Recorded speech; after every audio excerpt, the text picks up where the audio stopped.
জানিয়ে আজকে আমি আমার ক্লাস শুরু করছি। নীতিবিদ্যার যে বিষয়টি নিয়ে আজকে আলোচনা করব সেই বিষয়টি হচ্ছে 132 এথিক্স এর পাঠের এথিক্স এর অংশ। এটি অ্যারিস্টটলের সদাচার বা চারিত্রিক উৎকর্ষ সংক্রান্ত নৈতিক মতবাদ।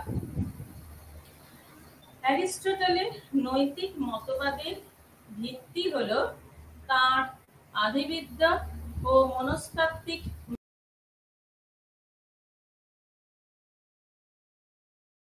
অ্যারিস্টটলের নৈতিক মতবাদী সর্বপ্রথম এক সর্বাত্মক বিজ্ঞানসম্মত মতবাদ।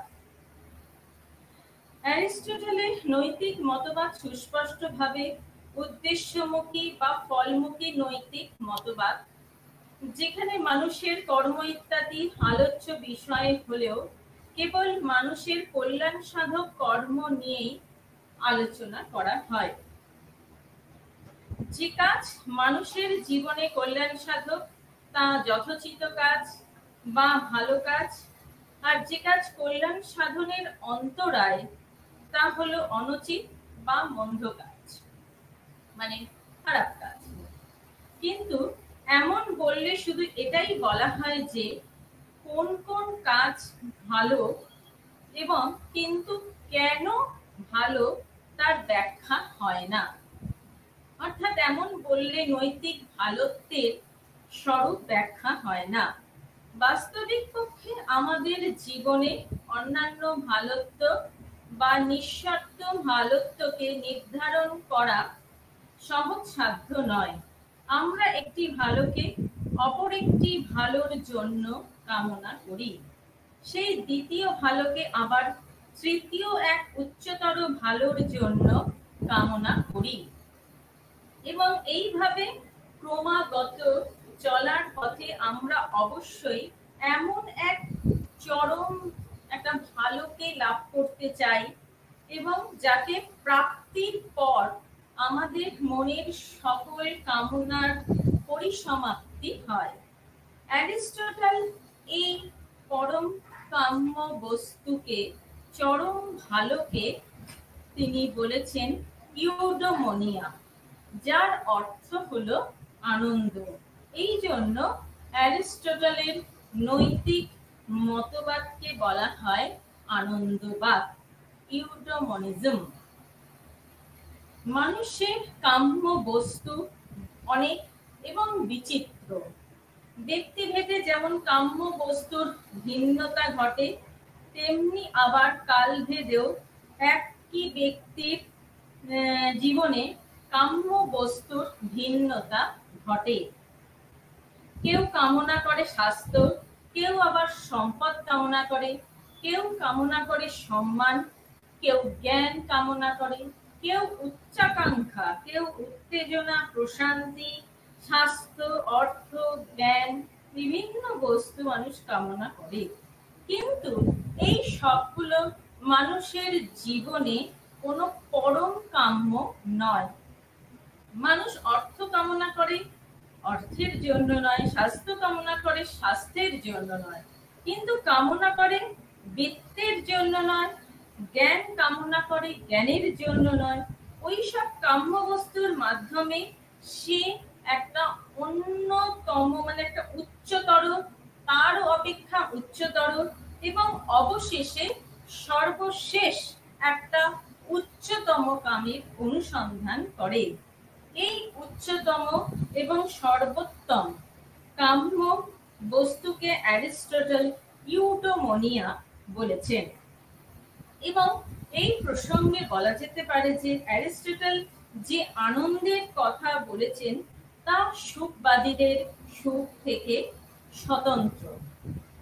আনন্দের মধ্যে সুখের ব্যঞ্জনা থাকলেও মাত্র নয়, বিভিন্ন সুখের এবং বিভিন্ন সুখের সেটা সমষ্টিও নয়।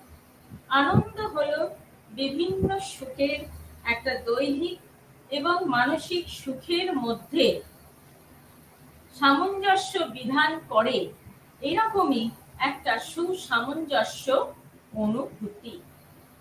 আনন্দই মানুষের পরমার্থ এবং ওই আনন্দ লাভেই মানুষের পরম কল্যাণ নিহিত।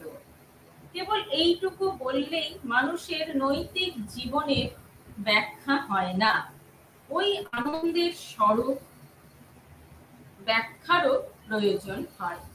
কোন সে বস্তু বা কোন সেই কর্ম যাতে মানুষের পরম কল্যাণ নিহিত থাকে? এই প্রশ্নের উত্তরে অ্যারিস্টটল বস্তুর স্বভাব ধর্ম অনুসারে কর্মের উল্লেখ করেছেন।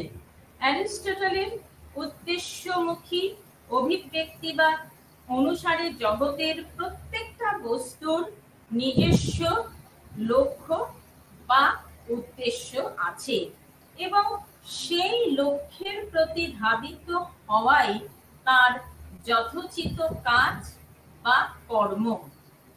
এবং এই প্রকারে স্বভাব ধর্ম অনুসারে বিকশিত হওয়ার মধ্যে প্রতিটি বস্তু ও ব্যক্তির কল্যাণ নিহিত থাকে।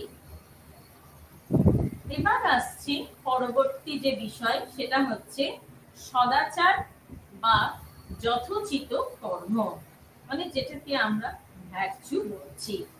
এই সদাচার বা যথোচিত কর্ম সম্পর্কে অ্যারিস্টটলের যে মতটি তিনি দিয়েছেন তা হলো, প্রথমে আমরা তার স্বভাব ধর্ম সংক্রান্ত যুক্তিটি আলোচনা করব। অ্যারিস্টটল তার নৈতিক মতবাদে মানুষের স্বভাবগত বা স্বাভাবিক ক্রিয়াকর্মের পরিপ্রেক্ষিতেই এই নৈতিক বিচার করেছেন। এখানে সঙ্গতভাবে একটা প্রশ্ন আসে যে মানুষের স্বভাব ধর্ম অনুসারে কাজ বা তার স্বাভাবিক কাজ কি? অ্যারিস্টটল প্রশ্নটির তিনি সরাসরি উত্তর না দিয়ে বলেন যে কোনো কিছুর স্বভাব ধর্ম অনুসারে কাজ হলো তাই যা সে অপরাপর কাজ থেকে বেশি সুচারুভাবে নিষ্পন্ন করতে পারে। এই জন্য মোটর গাড়ির স্বাভাবিক কাজ হলো যাত্রীদের যথাযথভাবে পরিবহন করা, কিন্তু খাদ্য পরিপাক করা তার কাজ নয়। গাড়ির উত্তপ্ত মোটরের সাহায্যে রন্ধন বা পাক করা সম্ভব হলেও সেই কাজ আরো সুন্দরভাবে চুল্লি বা সসপ্যানের দ্বারা সম্ভব হয়।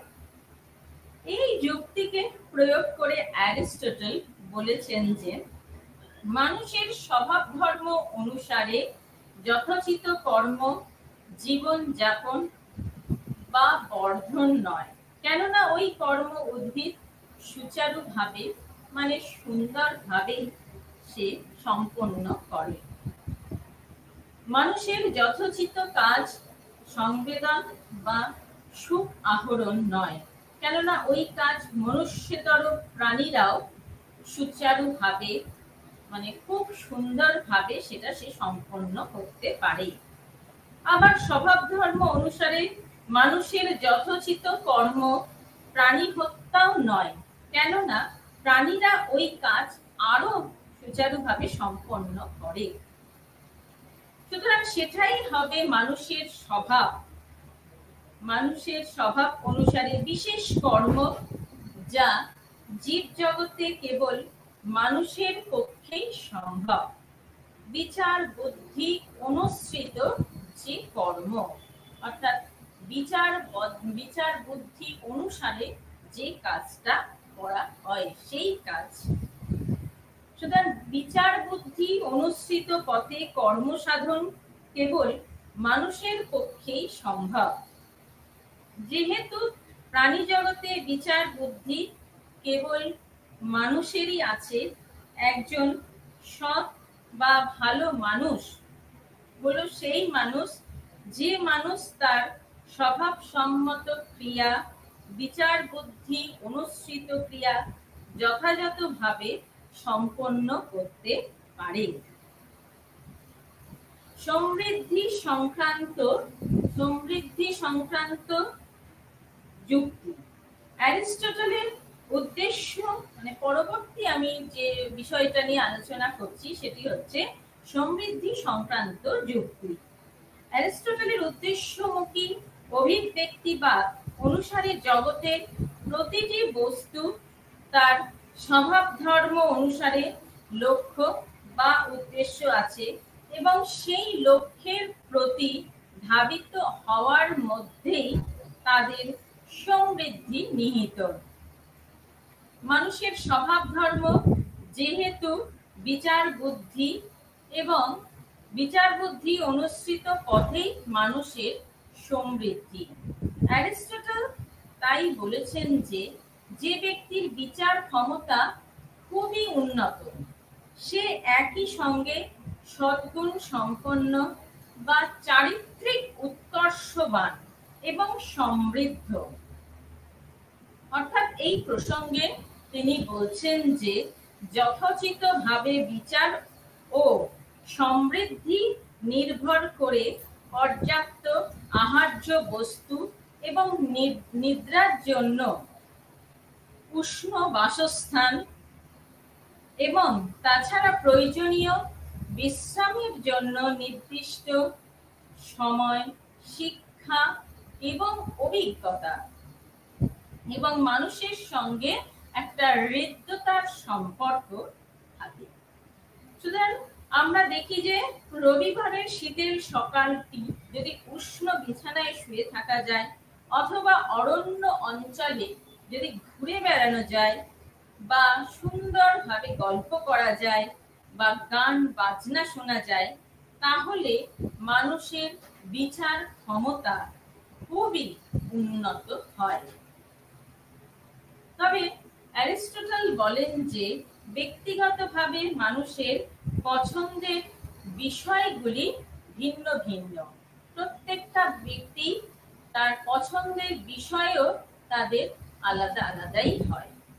প্রযুক্তিবিদের কাছে বা শিক্ষকের কাছে, চিকিৎসকের কাছে অথবা আইনজীবীর কাছে আনন্দ লাভের বিষয়গুলি একরকম হয় না, ভিন্ন ভিন্ন হয়।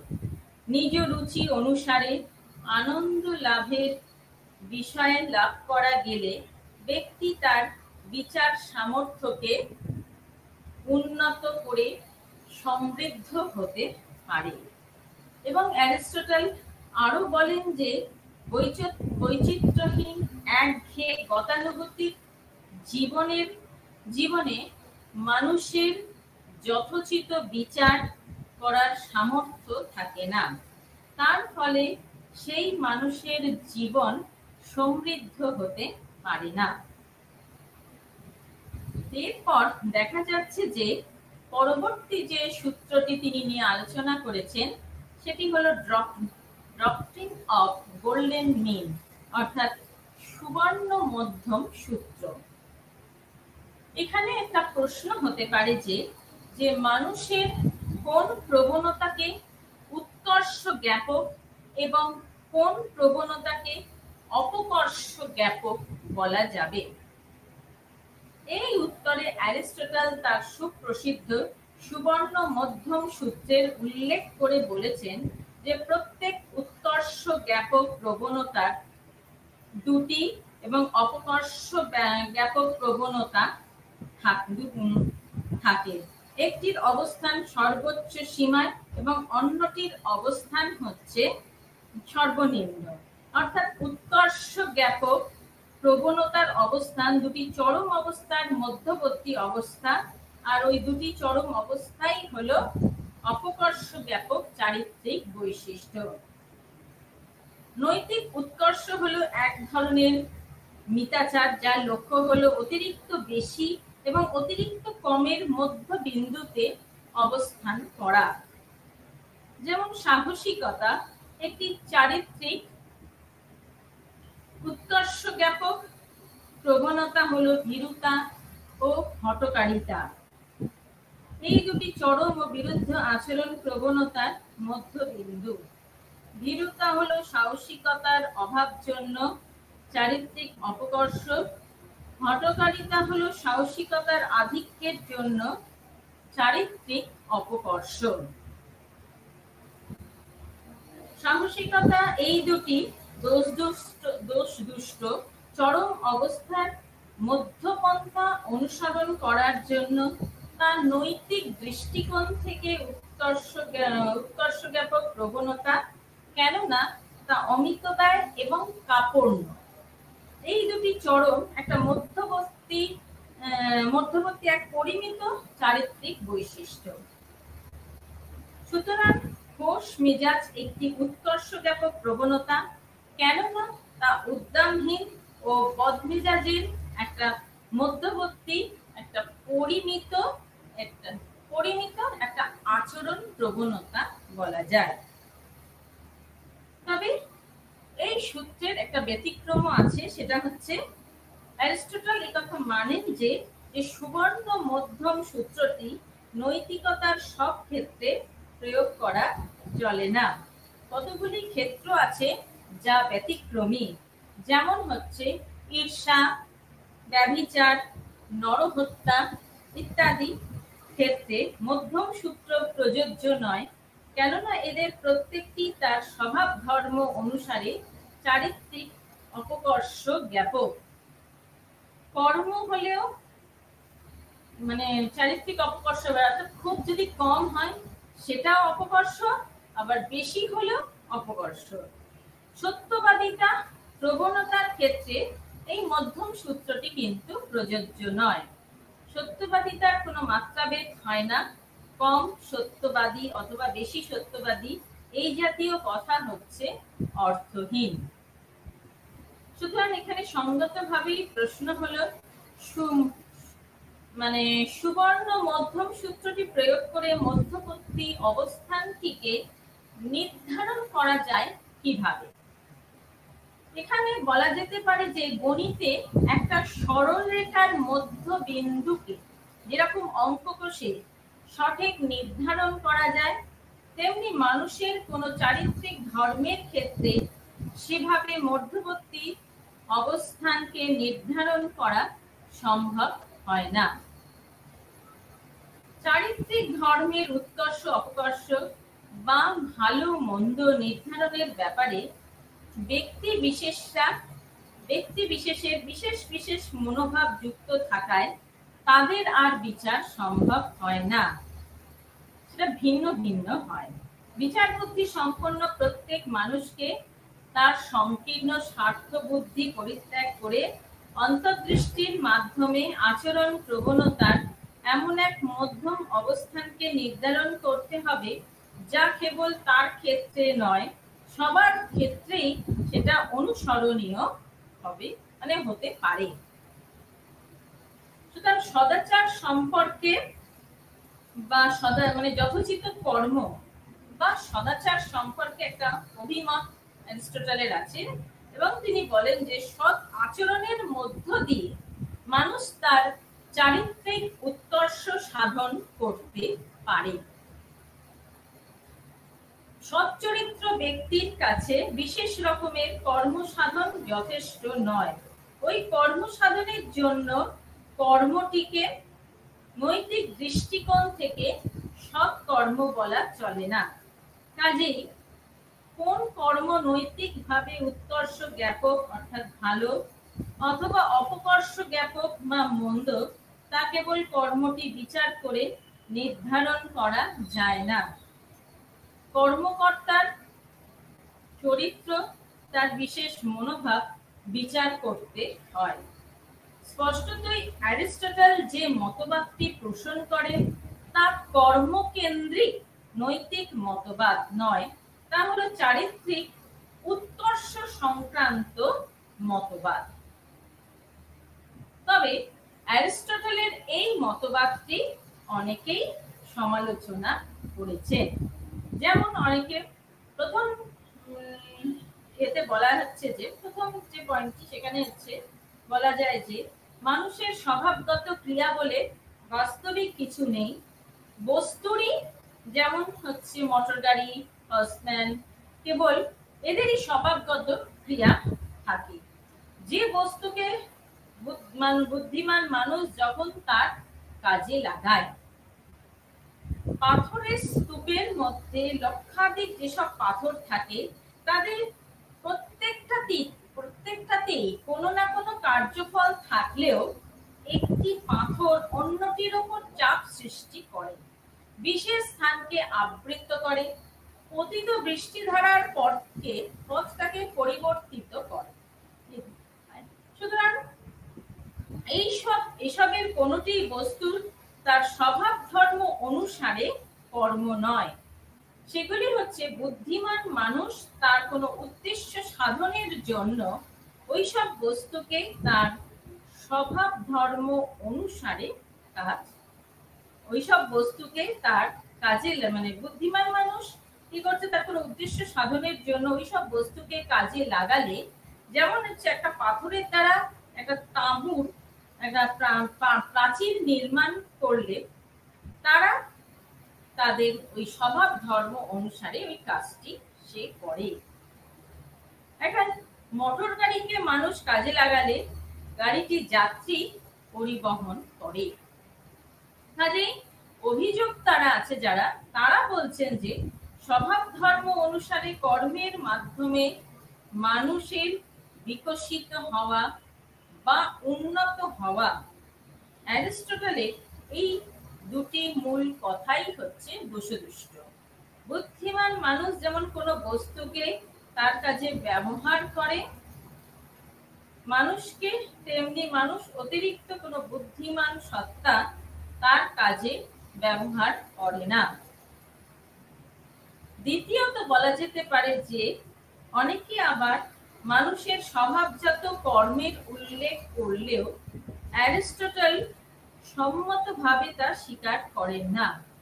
প্রকৃতির ভারসাম্য ব্যবস্থান বা বাস্তু সংস্থানের উল্লেখ করে এবং প্রকৃতির বুকে মানুষের অবস্থানের উল্লেখ করে তার ব্যাখ্যা করেন।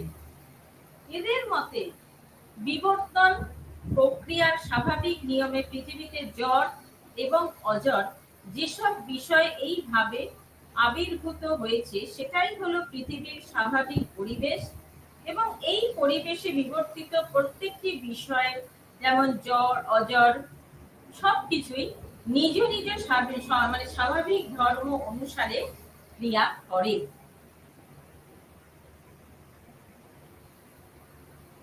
বস্তুর স্বভাব ধর্ম অনুসারে ক্রিয়া নিষ্পন্ন না হলেও সমগ্র পৃথিবীর অস্তিত্ব হয়ে পড়ে বিপন্ন। যেমন পৃথিবীর জল, মাটি, বায়ুস্তর, সূর্যের আলো ইত্যাদি ক্রিয়া স্বাভাবিক না হলে বৃক্ষ গাছপালা সুরক্ষিত হতে পারে না। পশু পক্ষীর ক্রিয়া স্বাভাবিক না হলে মানুষের জীবনও সুরক্ষিত থাকে না। মানুষের ক্রিয়া স্বাভাবিক না হলে সমগ্র পৃথিবীর অস্তিত্ব বিপন্ন হয়। প্রকৃতি তার অস্তিত্বকে সুরক্ষিত রাখার জন্যই যেন তার বুকে বিবর্তিত প্রত্যেকটা বিষয়কে জড় অজড় এইভাবে প্রত্যেকটা বিষয়কে তার স্বভাব ধর্ম অনুসারে ক্রিয়া করতে নির্দেশ দিয়েছে। এইভাবেই প্রকৃতির বলতে পারি ভারসাম্য বা বাস্তু সংহতি সুরক্ষিত হয়।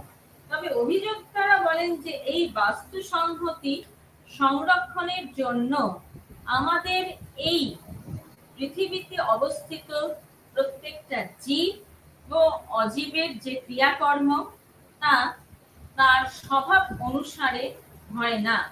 তার মূলে আছে বস্তু সংহতির সুরক্ষার জন্য প্রকৃতির নিয়মে তাদের পারস্পরিক সহযোগিতার সম্পর্ক। মানুষের স্বভাব ধর্ম অনুসারে যে কর্ম তাও এই বাস্তু সংহতির সুরক্ষার জন্য। স্পষ্টতই অভিযোক্তারা এখানে অ্যারিস্টটল সম্মতভাবে মানুষের স্বভাব ধর্ম অনুসারে কর্মকে স্বীকার করেননি। তৃতীয়ত বলা যায় যে অ্যারিস্টটল মানুষের বিচার সামর্থ্যকে মানুষের স্বাভাবিক ধর্ম বলেছেন, কেননা ওই সামর্থ্য কেবল মানুষেরই আছে, অন্য কোনো জীবের নেই। কাজেই অ্যারিস্টটলের মতে যে কাজ বিচার বিশ্লেষণমূলক, কেবল সেই কাজই মানুষের কাছে যথোচিত। অভিযোক্তারা অবশ্য এখানে একটি আপত্তি করে বলেন যে মানুষের আরো অনেক সামর্থ্য আছে যা কেবল মানুষেরই, যা অন্য কোনো জীবের নেই। যেমন গাড়ি চালানোর সামর্থ্য, হাসার সামর্থ্য, কথা বলার সামর্থ্য, যন্ত্রপাতি তৈরি করার সামর্থ্য ইত্যাদি। সর্বোপরি বলা যায় যে প্রকৃতির ভারসাম্য বিঘ্নিত করার সামর্থ্য। এমন অবস্থায় যদি বলা হয় যে প্রকৃতির ভারসাম্য ব্যবস্থাকে বিনষ্ট করাই হলো মানুষের যথোচিত কর্ম, তাহলে বিকৃত মস্তিষ্ক উন্মাদের কাছে তা গ্রহণযোগ্য বলে মনে হলেও কোন স্থির বুদ্ধি মানুষের কাছে গ্রহণযোগ্য হতে পারে না। এই প্রকার জটিলতা থেকে মুক্ত হতে গেলে অভিযোক্তারা মনে করেন যে অ্যারিস্টটলকে অনুসরণ করে মানুষের স্বভাব ধর্ম অনুসারে যে কর্ম আছে এমন বলার পরিবর্তে বলতে হয় যে মানুষের বিশেষ কোনো স্বভাব ধর্ম নেই এবং সেই অনুসারে কোনো যথোচিত কর্ম নেই। সুতরাং আমরা এখানে অ্যারিস্টটলের যে মতবাদটি এখানে আলোচনা করলাম, সেখান থেকে আমরা শুধু এটাই বুঝতে পারি যে অ্যারিস্টটলের মানে নৈতিক মতবাদ তা উদ্দেশ্যমুখী বা ফলমুখী একটা নৈতিক মতবাদ, যেখানে মানুষের কর্ম ইত্যাদি আলোচ্য বিষয় হলেও কেবল মানুষের কল্যাণ সাধন কর্ম নিয়েই আলোচনা করা হয়। অর্থাৎ যে কাজ মানুষের জীবনে কল্যাণ সাধক তা যথোচিত কাজ বা ভালো কাজ, আর যে কাজ মানুষের জীবনে যে কাজ কল্যাণ সাধনের অন্তরায়, সেই কাজ হচ্ছে অনুচিত কাজ বা মন্দ কাজ।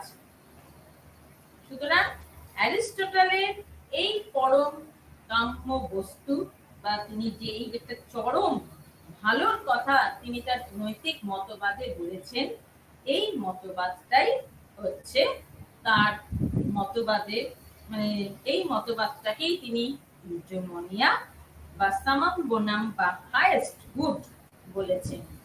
অর্থাৎ ইউটোমনিয়া যেটার অর্থ প্রথমেই আলোচনা করলাম আনন্দ, সেই জন্য অ্যারিস্টটলের এই মতবাদটাকে আমরা আনন্দবাদ নামে অভিহিত করতে পারি। এবার পরবর্তী যে বিষয়টি নিয়ে আমি আলোচনা করব সেটা হচ্ছে দ্বিতীয় যে বিষয়টি, সেটা হচ্ছে কান্টের নৈতিক মত মানে কান্টের নীতি কর্তব্যবাদ মানে কান্টের ডিঅন্টোলজিক্যাল থিওরি। এই মতবাদ জার্মান দার্শনিক কান্ট তিনি তার নৈতিক মতবাদে অদ্বৈতবাদী নীতি কর্তব্যবাদ প্রতিষ্ঠা করেছেন। কান্টের মতে চরম নৈতিক নিয়ম একটা সার্বভৌম নিঃশর্ত অনুজ্ঞা, যেটাকে তিনি ক্যাটেগরিক্যাল ইম্পারেটিভ বলেছেন, যা সব মানুষকে অর্থাৎ ওই অনুজ্ঞা বা আদেশ পালনে দায়বদ্ধ করে। ধনী নির্ধনী, ইতর অভদ্র ভদ্র সবাই ওই নিঃশর্ত অনুজ্ঞা নিয়ম পালনে বাধ্য থাকে এবং তা কোনো ফলাকাঙ্ক্ষার জন্য নয়, তা কেবল শত মূল্যবান ওই নিয়মটির জন্যই।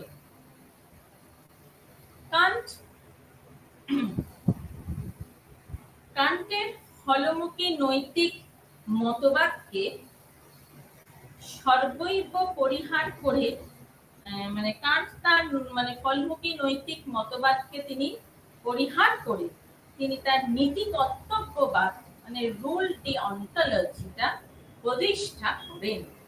এবং তিনি বলেন যে তার মতে কোনো কর্মকে উচিত কর্ম বলা যাবে যদি তা শত মূল্যবান এবং সার্বত্রিক ও সার্বভৌম নৈতিক নিয়ম অনুসরণ করে। সমাজে প্রচলিত নৈতিক নিয়মগুলি এক এবং অন্যান্য সার্বভৌম নৈতিক নিয়ম থেকেই অনুসৃত হয়। কান্টের নীতি কর্তব্যবাদের আলোচনায় অধ্যাপক ফ্রাঙ্কেনা কেবল কান্টের নিঃস্বার্থ অনুজ্ঞার নিয়মটির আলোচনা করেছেন। কান্ট তার নিঃস্বার্থ অনুজ্ঞার নিয়মটিকে তিনি এইভাবে আলোচনা করেছেন যে এমন কর্মনীতি অনুসারে কাজ করো যাকে তুমি একটি সার্বজনীন নিয়ম রূপে কামনা করতে পারো। অর্থাৎ সমাজে প্রচলিত কোনো নৈতিক নিয়ম কিনা তা এই নিঃশর্ত অনুজ্ঞার নিয়ম আমরা সেটা সহজেই নির্ধারণ করতে পারি। প্রচলিত নিয়মের ক্ষেত্রে এই সার্বত্রিক নিয়মটি প্রয়োগ করা যায়, তাহলে যদি প্রচলিত নিয়মের ক্ষেত্রে এই সার্বত্রিক নিয়মটি প্রয়োগ করা যায় তাহলেই সেটি হচ্ছে নৈতিক। আর যে নিয়মের ক্ষেত্রে এই সার্বত্রিক নিয়মটি প্রয়োগ করতে গেলে যদি কোনো অসঙ্গতি দেখা দেয় তাহলে সেটি হচ্ছে অনৈতিক। কাজেই আমরা দাবি করতে পারি, এখানে দাবি করা হয় যে স্বেচ্ছাকৃত কর্মের নৈতিক গুণাগুণ নির্ধারণের ক্ষেত্রে নিঃস্বার্থ অনুজ্ঞার নিয়মটি যেমন একটি আবশ্যিক শর্ত, তেমনি আবার পর্যাপ্ত শর্ত। কেননা কোন নৈতিক নিয়ম নিঃস্বার্থ অনুজ্ঞার নিয়মের সঙ্গে সংগতিপূর্ণ হলে তবেই সেটা হচ্ছে নৈতিক হবে। অধ্যাপক ফ্রাঙ্কেনা বলেন যে অধ্যাপক ফ্রাঙ্কেনার মতে নিঃশর্ত অনুজ্ঞার নিয়মটিকে আবশ্যিক শর্তরূপে গ্রহণ করা গেলেও সেটাকে পর্যাপ্ত শর্তরূপে গ্রহণ করা যায় না। ফ্রাঙ্কেনা কান্টের নীতি কর্তব্যবাদের তিনি এইভাবে ব্যাখ্যা করেছেন। প্রথমত, স্বেচ্ছাকৃত কর্মের ক্ষেত্রে কর্তা সর্বদা সূত্রের আকারে কোনো নিয়ম অনুসরণ করে। দ্বিতীয়ত, নৈতিক সুখ হতে গেলে কোনো নিয়মকে সার্বত্রিক হতে হয়। একই রকম পরিস্থিতিতে সবাই একই রকম নিয়ম অনুসরণ করবে, এই রকম হতে হয়। এবং তৃতীয়ত, নৈতিকভাবে কোনো কাজকে যথোচিত বা বাধ্যতামূলক বলা যাবে যদি এবং কেবল যদি কাজটি সার্বত্রিক নিয়মের অন্তর্ভুক্ত করতে গেলে যদি কোনো অসঙ্গতি দেখা না দেয়। কান্ট প্রদত্ত একটি দৃষ্টান্ত নিয়ে ফ্রাঙ্কেনা বিষয়টি ব্যাখ্যা করেছেন এবং যে দৃষ্টান্ত নিয়ে তিনি কান্টের বিষয়টিকে তিনি ব্যাখ্যা করেছেন সেটা হচ্ছে প্রতিশ্রুতি ভঙ্গের দৃষ্টান্ত। প্রতিশ্রুতি দিয়ে কেউ যদি তার নিজের সুবিধা মতো প্রতিশ্রুতি না রাখতে চায় তাহলে তার কর্মনীতিটিকে এইভাবেই প্রকাশ করতে হবে যে আমার সুবিধা মতো আমি প্রতিশ্রুতি দেব, আবার আমার সুবিধা মতো আমি প্রতিশ্রুতি ভঙ্গ করব।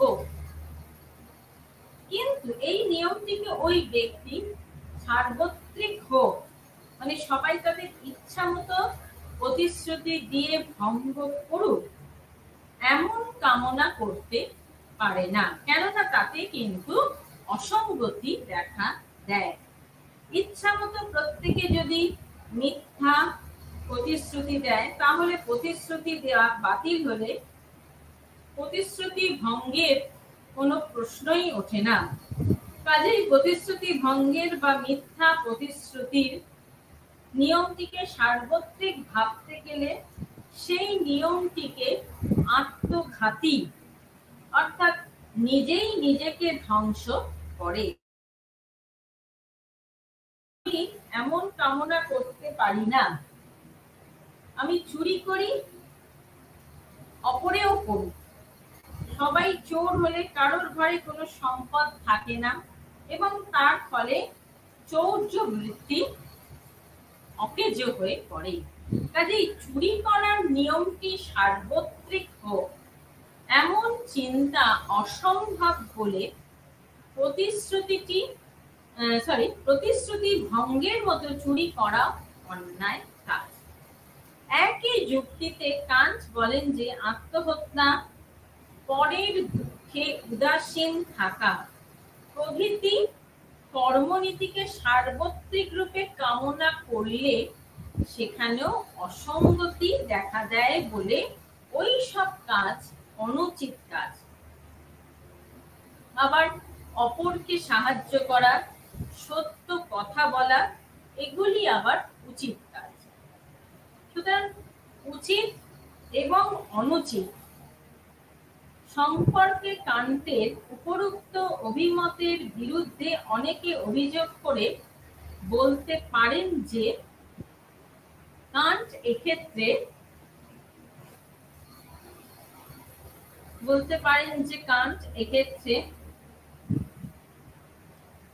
নীতি কর্তব্যবাদ পরিহার করে ফলমুখী উপযোগিতাবাদ অনুসরণ করেছেন। কিন্তু এমন অভিযোগ যুক্তিসঙ্গত হতে পারে না। প্রকৃতপক্ষে কান্ট এখানে কর্মের পরিণাম বা ফলাফলকে নৈতিক বিচারের মানদণ্ড রূপে গ্রহণ করেননি। সুবিধা অনুসারে প্রতিশ্রুতি ভঙ্গ করলে প্রত্যেককে অসহনীয় ফল ভোগ করতে হবে বলে প্রত্যেকের উচিত প্রতিশ্রুতি দিয়ে তা রক্ষা করা। কান্ট কিন্তু এমন কথা বলেন না। কান্ট এখানে যা বলেন তা হলো প্রতিশ্রুতি ভঙ্গের নিয়মটিকে সার্বত্রিকভাবে ভাবতে গেলে সব বিরোধিতা দেখা দেয় বলেই প্রত্যেকের উচিত প্রতিশ্রুতি রক্ষা করা। অর্থাৎ মিথ্যা প্রতিশ্রুতির ফল খারাপ হয় বলেই কান্ট তাকে অনুচিত বলেননি। মিথ্যা প্রতিশ্রুতি দেওয়া অনুচিত এই জন্যই মিথ্যা প্রতিশ্রুতির নিয়মটিকে সার্বত্রিক ভাবতে গেলে প্রতিশ্রুতির নিয়মটাই উচ্ছেদ হয়। স্পষ্টতই কান্ট এখানে নীতি কর্তব্যবাদের দৃষ্টিভঙ্গিতেই উচিত অনুচিতের পরবর্তী যে বিষয়টি আলোচনা করব সেখানে আমরা দেখতে পাবো যে অধ্যাপক ফ্রাঙ্কেনা কান্টের এই নৈতিক মতবাদকে সন্তোষজনক বলে মনে করেননি, সন্তোষজনক বলেননি, কেননা কিছু যুক্তি দিয়ে তিনি বিষয়টি আলোচনা করেছেন। প্রথমত হচ্ছে কর্ম কর্তব্যবাদের মতন কান্টের নীতি কর্তব্যবাদও কর্তব্যের দ্বন্দ্ব থেকে মুক্ত হতে পারে না। সুতরাং যে বিষয়টি এখানে আলোচনা করছি সেটা হচ্ছে কান্টের নৈতিক মতবাদকে ফ্রাঙ্কেনা সন্তোষজনক বলে মনে করেননি এবং তিনি প্রথমে যে আপত্তিটি তুলছেন তাতে বলছেন যে কর্ম কর্তব্যবাদের মতন কান্টের নীতি কর্তব্যবাদও কর্তব্যের দ্বন্দ্ব থেকে মুক্ত হতে পারে না। কান্টের অদ্বৈতবাদী নীতি কর্তব্যবাদের পৃষ্ঠপোষক হলেও কান্ট অদ্বৈতবাদী নীতি কর্তব্যবাদের পৃষ্ঠপোষক হলেও সার্বভৌম নিঃশর্ত অনুজ্ঞার অন্তর্গত একটি কর্মনীতির উল্লেখ করেছেন। কর্মনীতি একাধিক হলে তাদের মধ্যে বিরোধ অনিবার্য হয়ে পড়ে। প্রতিশ্রুতি রক্ষা করার মতন বিপদাপন্নকে সাহায্য করা একটা প্রচলিত কর্মনীতি। এমন হতে পারে যে প্রতিশ্রুতি রক্ষা করতে গেলে কাউকে বিপদমুক্ত করা যায় না, আবার বিপদমুক্ত করতে গেলে প্রতিশ্রুতি রক্ষা করা যায় না। এমন ক্ষেত্রে কোন কাজটি উচিত এবং কোন কাজটি অনুচিত তা নির্ধারণ করা অসম্ভব হয়ে পড়ে। এই অসুবিধা থেকে মুক্ত হতে গেলে এমনই একটি কর্মনীতি উল্লেখ করতে হয় যেখানে প্রতিশ্রুতি ভঙ্গের গুরুত্ব সাহায্য করার গুরুত্ব অপেক্ষা লঘু হলেও অপরকে করা যেতে পারে। কিন্তু এই নিয়মটি শর্তাধীন, নিঃশর্ত নয়। কান্ট এমন কথা বলার পরিবর্তে বলেন যে কোনো অবস্থাতেই প্রতিশ্রুতি ভঙ্গ করা যায় না। কাজেই বলতে হয় যে কান্টের নৈতিক মতবাদ কর্তব্যের দ্বন্দ্ব থেকে মুক্ত হতে পারে না। দ্বিতীয়ত, কান্ট যে নৈতিক মানদণ্ডের উল্লেখ করেছেন তা প্রয়োগ করে কতগুলি কাজকে কর্তব্য কর্ম বলা গেলেও মানদণ্ডটি সকল ক্ষেত্রে প্রয়োগ করে কর্তব্য অকর্তব্য নির্ধারণ করা যায় না। অপরকে সাহায্য করার নিয়মটি গ্রহণ করে কান্টের অভিমত বোঝানো যায়।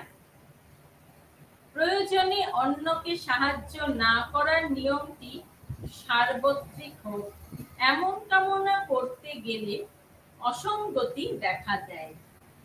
কেননা অপরের কাছে সাহায্য কখনো কখনো জীবনে প্রয়োজনীয় রূপে দেখা দেয়। তাহলে আমরা নিয়মটিকে এইভাবে বলতে পারি যে আমি অপরকে সাহায্য না করেও অপরে আমাকে সাহায্য করুক।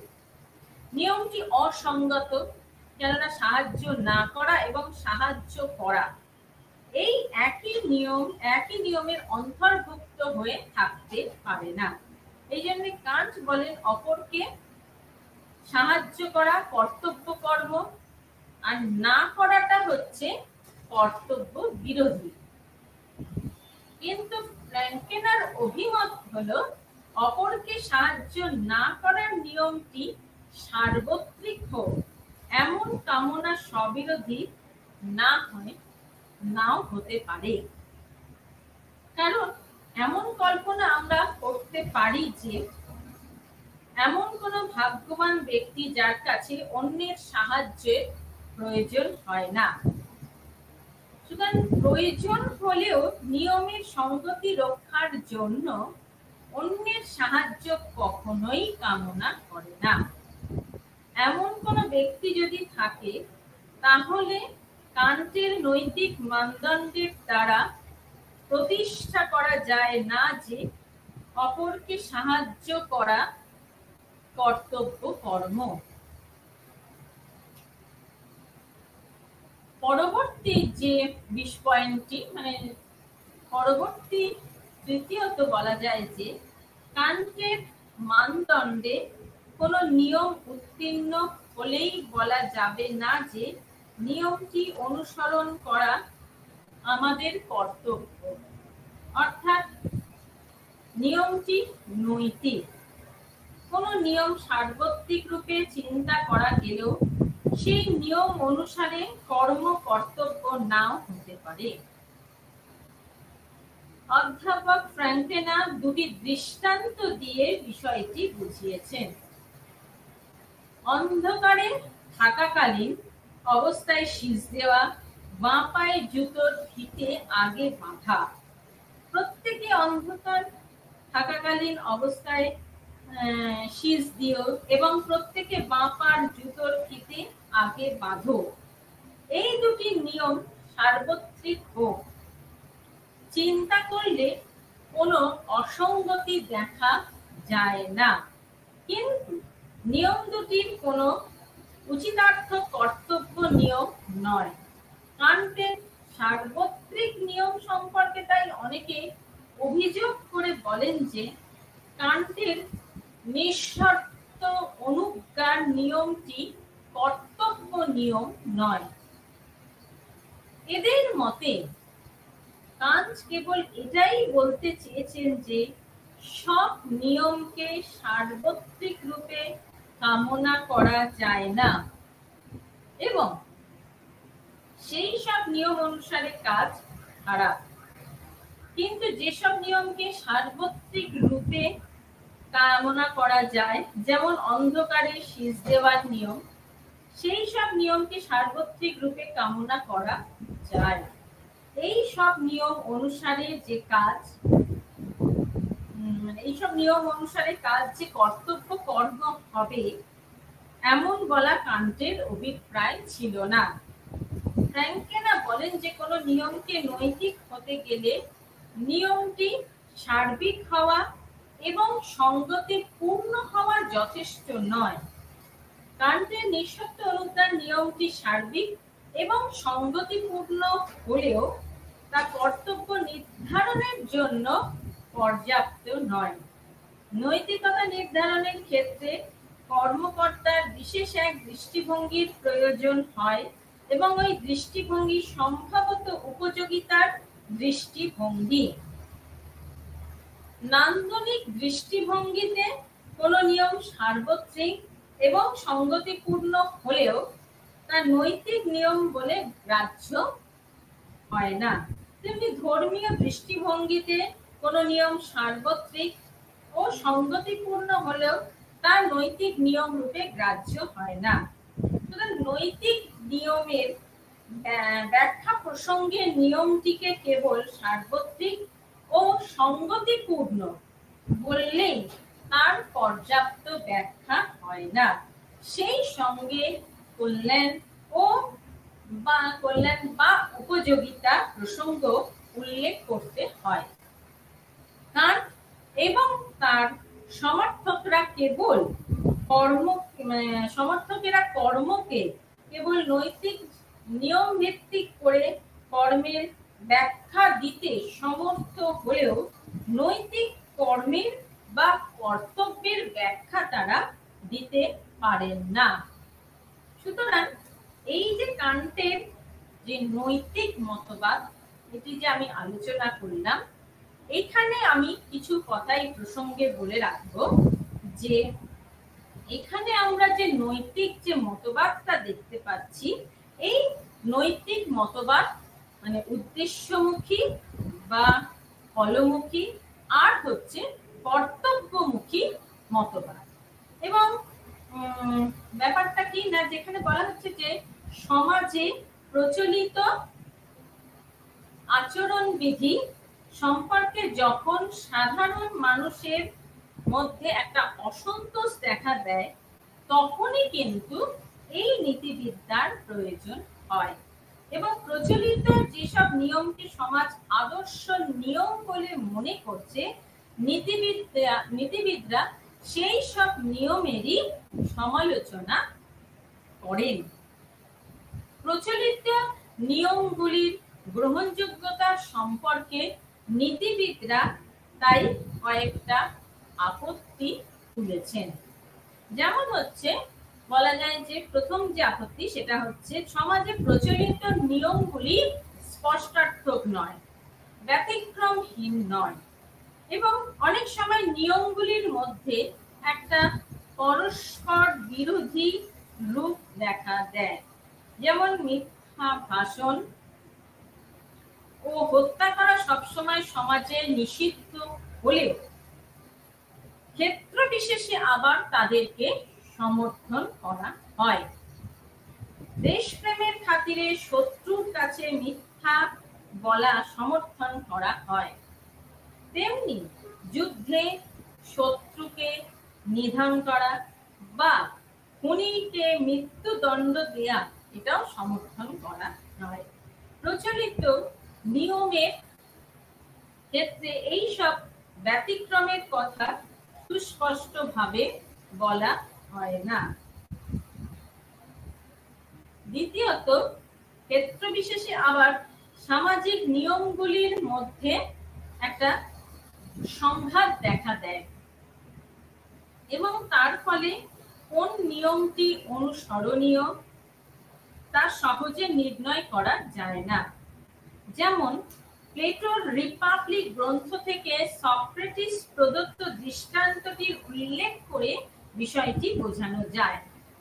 যেমন হচ্ছে, রাষ্ট্র বা সমাজের নিয়ম হচ্ছে গচ্ছিত সম্পদ ফেরত দেওয়া, কিন্তু কোনো বন্ধু যদি সুস্থ অবস্থায় একটি অস্ত্র আমাদের কাছে গচ্ছিত রেখে পরে মত্ত অথবা ক্রুদ্ধ অবস্থায় এসে সেটা ফেরত চায়, তাহলে অস্ত্রটা কি ফেরত দেওয়া ন্যায্য হবে? এ কথা সবাই মানতে পারে না। এখানে সমাজের প্রচলিত দুটো নিয়মের মধ্যে একটা সংঘাত দেখা দেয়। গচ্ছিত সম্পদ ফেরত দেওয়ার নিয়ম এবং হত্যা করাকে সাহায্য না করার নিয়ম। অস্ত্র ফেরত না দিলে প্রথম নিয়মটি এবং ফেরত দিলে দ্বিতীয় নিয়মটি লঙ্ঘিত হয়। এই দুটি নিয়মের সংঘাত এড়াবার জন্য উচ্চতর কোনো নিয়ম সমাজে পাওয়া যায় না। প্রচলিত নিয়মগুলি, তৃতীয়ত বলা যায় যে প্রচলিত নিয়মগুলি সাধারণত রক্ষণশীল ও নীতিমূলক হয়। রক্ষণশীল হওয়ায় পরিবর্তিত নতুন পরিস্থিতির সঙ্গে নিয়মগুলি সংগতি রক্ষা করতে পারে না। আবার নীতিমূলক হওয়ায় মিথ্যা বলো না, চুরি করো না জাতীয় নিষেধমূলক নিয়মকে মানতে সমাজ আমাদের বাধ্য করাতে পারলেও প্রতিবেশীকে সাহায্য করো, আত্মীয়ের সেবা করো, এই জাতীয় নিয়মগুলিকে মানতে সমাজ আমাদের বাধ্য করতে পারে না। চতুর্থত, প্রচলিত নৈতিক নিয়মগুলি ক্ষেত্র বিশেষে অত্যন্ত মন্দ এবং দুর্নীতি পরায়ণ হতে পারে এবং মানুষের জীবনে সেগুলি অত্যন্ত ক্ষতিকারক হতে পারে। যেমন হচ্ছে দাস প্রথা, জাতিভেদ প্রথা, এইগুলো যা এক সময় ব্যাপকভাবে প্রচলিত ছিল, এখনো সেটা কোনো কোনো দেশে অব্যাহত আছে। পঞ্চমত বলা যায় যে প্রচলিত নিয়মগুলি সার্বত্রিক নয়।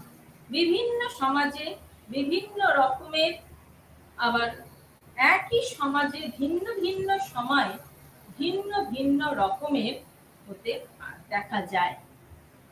আরব দেশে একজন পুরুষের 4 জন স্ত্রী থাকা অন্যায় নয়, যদিও অনেক সমাজে এক স্ত্রী থাকার কালে অন্য স্ত্রী গ্রহণ করা অন্যায়।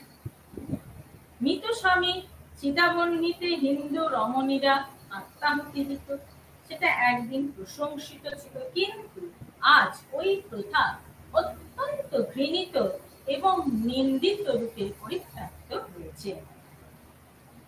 এইসব কারণে নীতিবিদরা প্রচলিত নিয়মগুলিকে বাতিল করে পরিবর্তিত করে এবং সেগুলিকে পরিশুদ্ধ করে এমন কতগুলি সার্বত্রিক নিয়ম প্রতিষ্ঠা করতে চান, যেটা ভালো মন্দের, ন্যায় অন্যায়ের আদর্শ রূপে গ্রাহ্য হতে পারে। এই অভিপ্রায়ে নীতিবিদরা দুই রকম বিকল্প নিয়মের উল্লেখ করেন। এক হচ্ছে উদ্দেশ্যমুখী বা ফলমুখী টেলিওলজিক্যাল নিয়ম, দ্বিতীয়ত হচ্ছে কর্তব্যমুখী ডিঅন্টোলজিক্যাল নিয়ম। এই দুই প্রকার নিয়মের উপর ভিত্তি করে দুই প্রকার নৈতিক আলোচনা বা নীতিবিদ্যার উদ্ভব হয়েছে। উদ্দেশ্যমুখী বা ফলমুখী নৈতিকতা, আর অপরটি হচ্ছে কর্তব্যমুখী নৈতিকতা।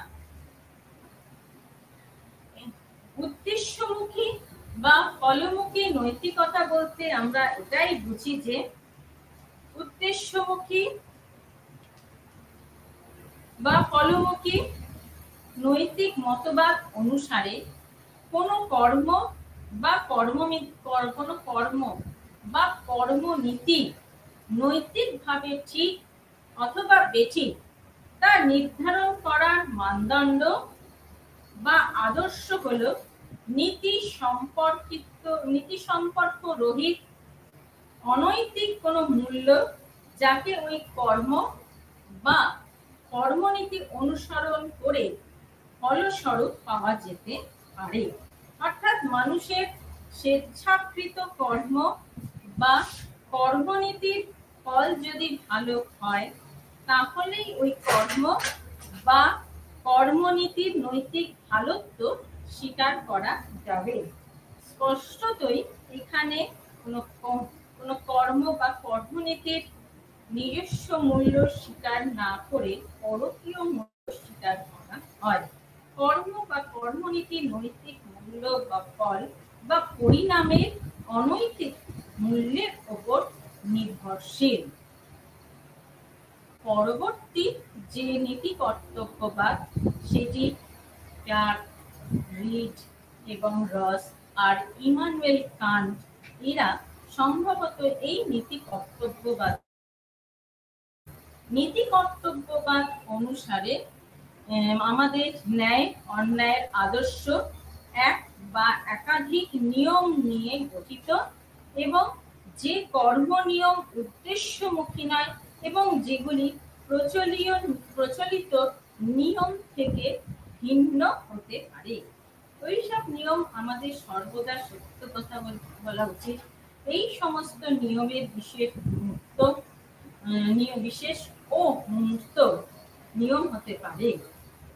সুতরাং নীতি কর্তব্যবাদীদের মতে বিবেক আমাদের একটা সাধারণ ন্যায় নীতি প্রদান করে, আর কর্ম কর্তব্যবাদীদের মতে বিবেক কেবল বিশেষ পরিস্থিতিতে আমাদের বিশেষ অবধারণ বা বচন গঠন করতে সাহায্য করে। এই হলো আজকের কর্তব্যবাদ। নমস্কার।